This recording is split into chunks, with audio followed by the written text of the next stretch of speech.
I want to bring the discussion, if you don't mind, back to something that we were touching on earlier, that your initial objection when you were at Evergreen to whatever it was that was developing in the background. And now we've had 4 years to see whatever it is manifesting itself. And so what is it? What is it that's happening, do you think, in our politicized landscape? I mean, well, I have a guess, and it's right up your alley. It's something I'm intending to explore at greater length. But the basics are this, I suspect. You and I think, would share the opinion that psychological development is among the most important phenomena for understanding human beings, and it is underrated. We tend to look at the behavior of adults and study it, but we should spend more time thinking about how those adults ended up the way they did in order to really understand them.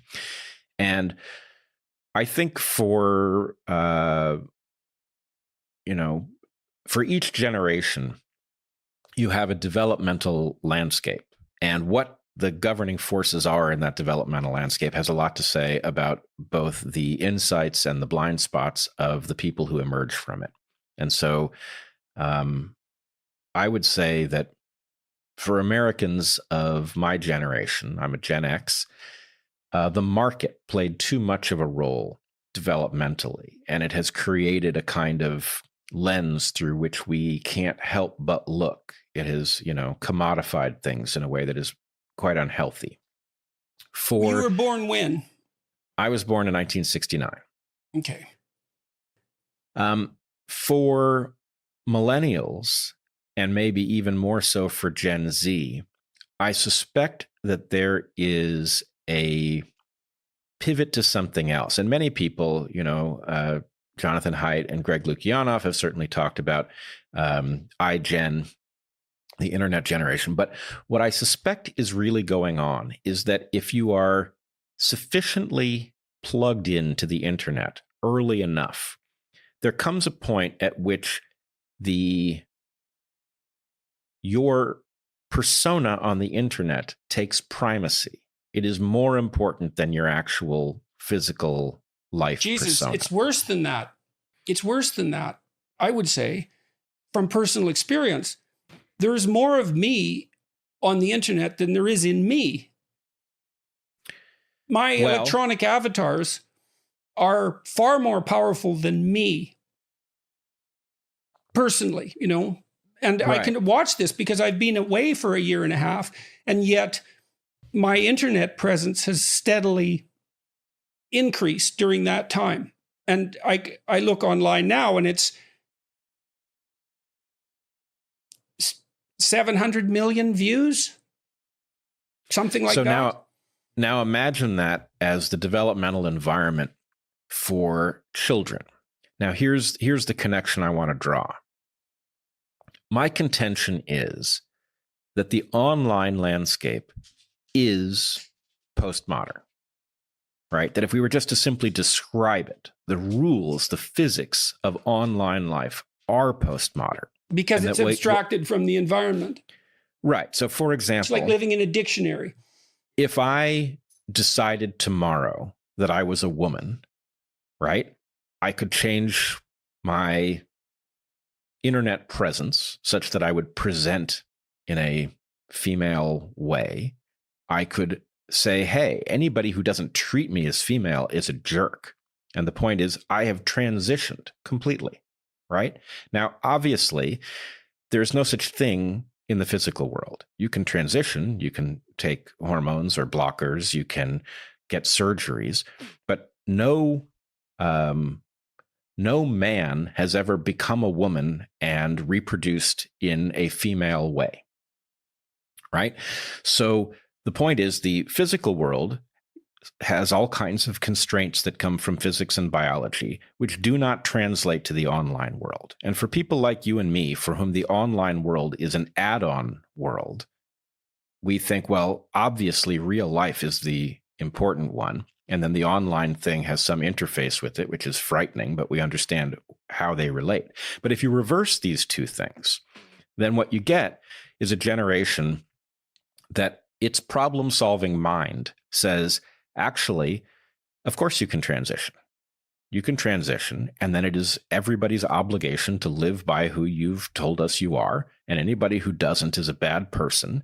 And what has to be true for that to be the case, right? You know, I had a fantasy a long while ago that people would end up wearing glasses, like the Google glasses, that would be illegal to take off. And that you'd be mandated to see what people wanted you to see. It was their right to be presented to you in the manner that they chose to present themselves. You know, and I'm not saying that's a particularly brilliant vision, but it's very much in keeping with what you're describing. So, yep, I think it's close.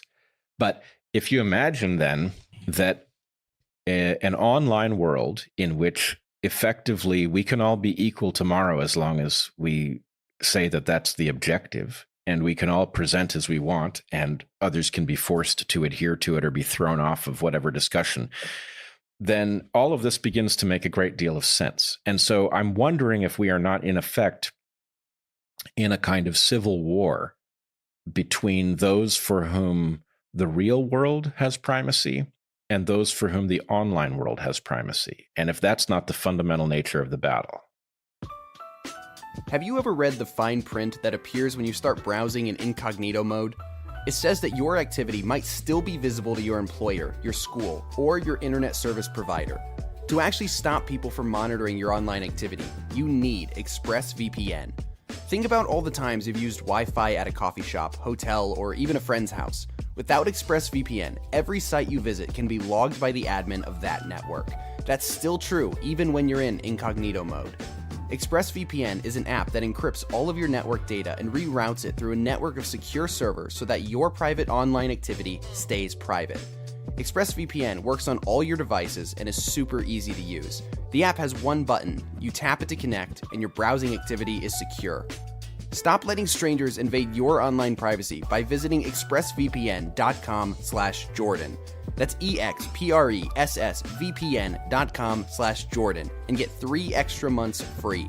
expressvpn.com/Jordan. well, I think it could be the fundamental nature of a part of the battle. I mean, obviously part of what's going on is whatever this unbelievably rapid rate of technological transformation is doing to us. I mean, my daughter and some people of approximately her age, so late 20s, are helping me with manage social media, let's say. She's noticed that people 5 years younger than her have advantages in understanding the newly developed forms of social media that she's already outside of. And so that process of being hooked into the web and that being the determining factor for your worldview is probably accelerating. I mean, it's going to accelerate. Obviously, it's going to accelerate because the web is becoming more and more dominant and machines are becoming more and more intelligent. So they abstract themselves away from the world. And then the question is, well, what's the consequence of that abstraction? But it's funny that it's postmodern. That doesn't...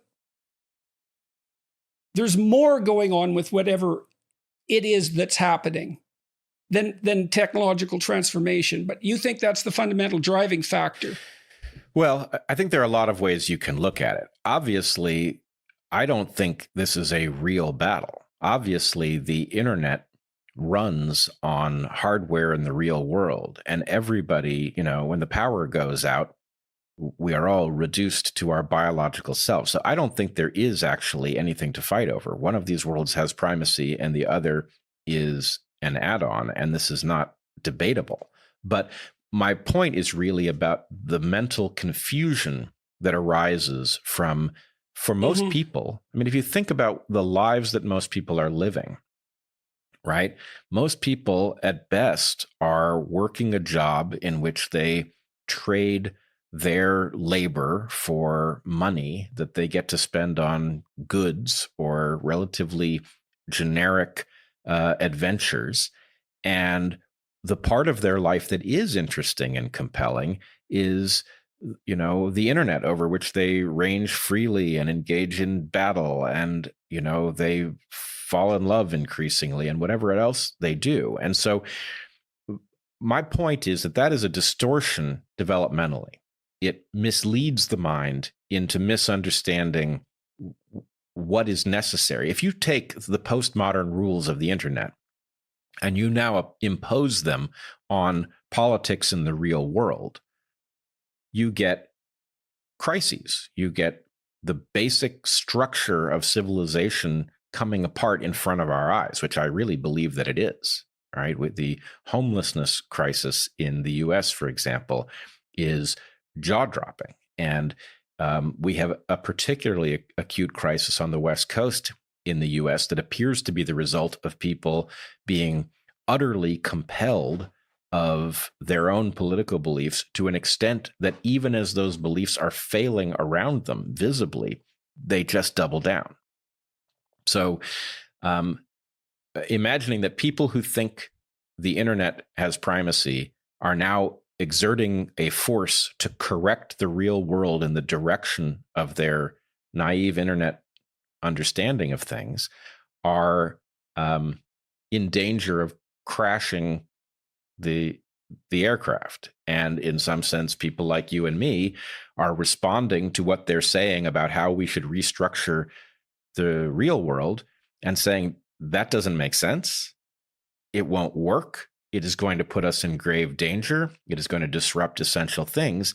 And, there are those who can hear us, and we are popular with those who can hear us. And then there are those who regard our pointing out the obvious as a danger to their program, who are intent on silencing us.